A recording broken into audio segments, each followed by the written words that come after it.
প্রিয় ভাই আমার, হতাশ হয়েও না। সব সময় আল্লাহ তাআলার উপর ভরসা রাখো। আল্লাহ তাআলা তোমাকে ছেড়ে যায় নাই। আল্লাহ তাআলা তোমাকে ছেড়ে যায় নাই।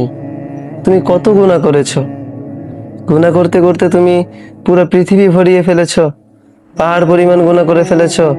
সমুদ্রের পানি পরিমাণ তুমি গুনাহ করে ফেলেছো। তোমার গুনাহগুলো আসমানের মেঘমালা পর্যন্ত পৌঁছে গেছে। তুমি হতাশ হয়েও না। আল্লাহ তাআলার কাছে চাও, আল্লাহ তাআলার কাছে মাপ চাও, তওবা করো, আল্লাহ তাআলা তোমারে মাফ করে দিবে। বিশ্বনবী বলেন, ইয়া ইবনে আদম লাউ বালাগাত যুনুবুকা আনানা সামা, যদি তোমার গুনাহগুলো আসমানের মেঘমালা পর্যন্ত পৌঁছে যায়, সুম্মা আস্তাগফারতানি, তারপরে যদি তুমি তাওবা করো, আল্লাহ তাআলার কাছে যদি মাফ চাও, আল্লাহ তাআলার কাছে যদি মাফ চাও তুমি, সুম্মা আস্তাগফারতানি গফারতু লাক, আল্লাহ তাআলা তোমাকে মাফ করে দিবে। আল্লাহ তাআলা তোমাকে মাফ করে দিবে। ওয়ালা উবালি, তিনি কারো পরোয়া করবে না। তোমাকে মাফ করে দিতে গিয়ে আল্লাহ তাআলা কারো পরোয়া করবে না।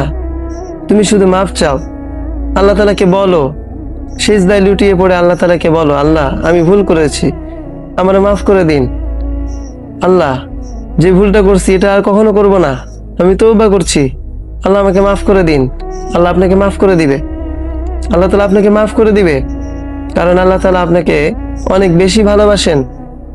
আল্লাহ তাআলা আপনাকে ভালোবেসেই সৃষ্টি করেছেন। এই জন্য কখনো হতাশ হবেন না, হাল ছেড়ে দিবেন না।